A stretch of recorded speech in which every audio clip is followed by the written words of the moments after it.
All right, my final on quadratics, extra credit part 2. Once again, we're factoring by grouping. Let's practice factoring by grouping. Why would you want to factor a quadratic?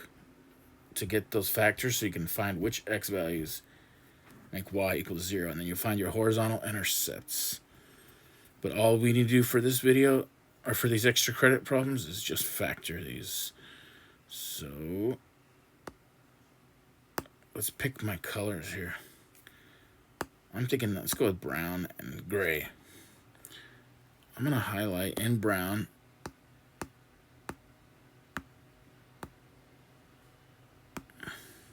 this 2 and the 21. I'm looking for two numbers that multiply to make 2 times 21. So 2 times 21 equals 42. So we need A and B. A times B.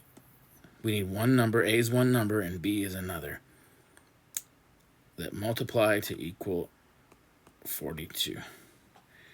And I'm going to highlight in silver the negative 13. Or no. Nah. We don't even really need to highlight the negative part for this one.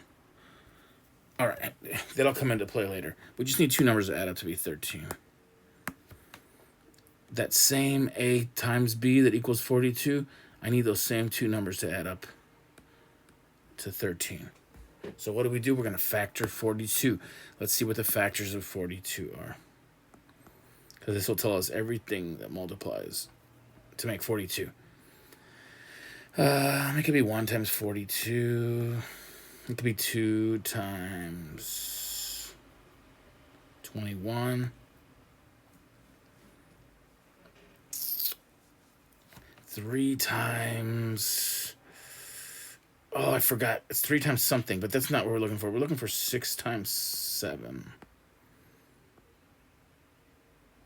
3 times 4 is 12. I think it's 3 times 14. Or 6 times 7. So here's all my factors of 42. Now, I need to find the two numbers that add up to be 13. It's not 142. That adds up to be 43. 2 plus 21 is 22. 3 plus 14 is 17. We're looking for 6 times 7. So let's see. Can I highlight this in silver without making it impossible to see? These are the factors we're looking for. Now, what are we going to do? We are going to rewrite this down here. The only difference that we're going to do is we're going to split that 13x up into 6 and a 7. You could put 7x first. It'll still work out. But I kind of like to... I like to put stuff together that looks like they match nicely. The 2 and the 6 go well together. And the 7's going to go great with the 21, I think. Oh, here, we're going to do that in brown, right? No, we're still on silver. Right, because the negative 6x and the negative 7x add up to be negative 13x.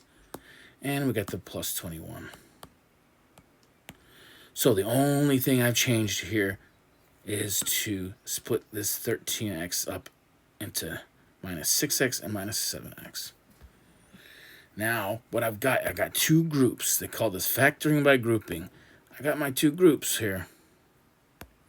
Here's a group. There's a group. Now I need to pull the greatest common factor out of both of these, and then I'm going to end up with some cute little binomial that's where there's two of them, and I can get that. Let's do it. Alrighty. So I'm thinking, what can I divide? I can't divide. I can take a 6 out of here, but I can't pull a 6 out of 2x squared. I can take an x squared out of 2x squared, but I can't pull an x squared out of 6x.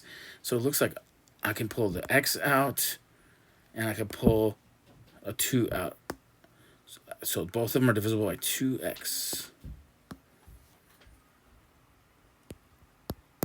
So now I'm thinking, what's 2x squared divided by 2x? All you get left is x.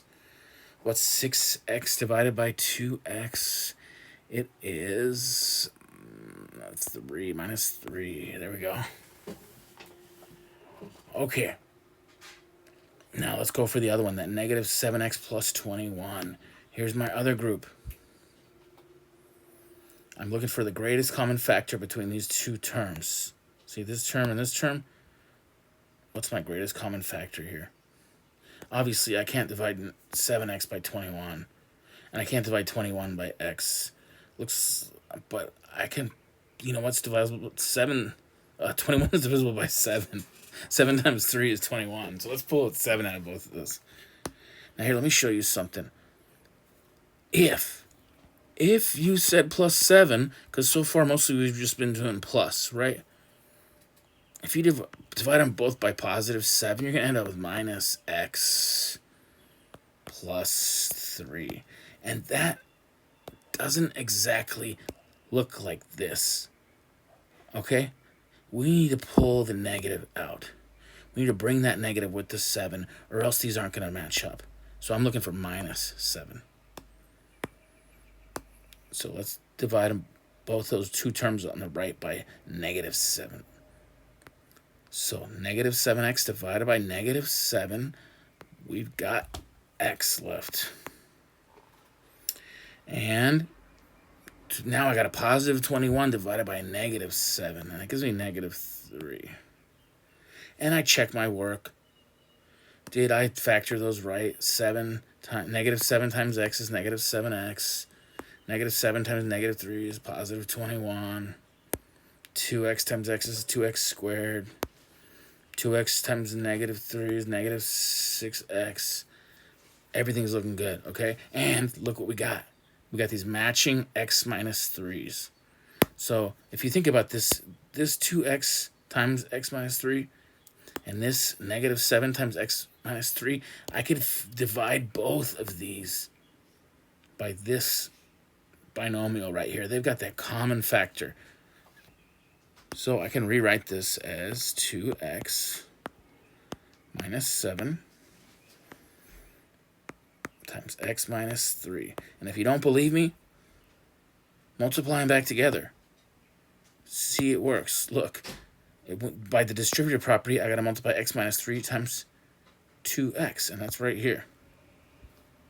And I got to multiply negative 7 times x minus 3, and that's right here. See, it all works out. That's our final answer. And that, my friends, is factoring by grouping.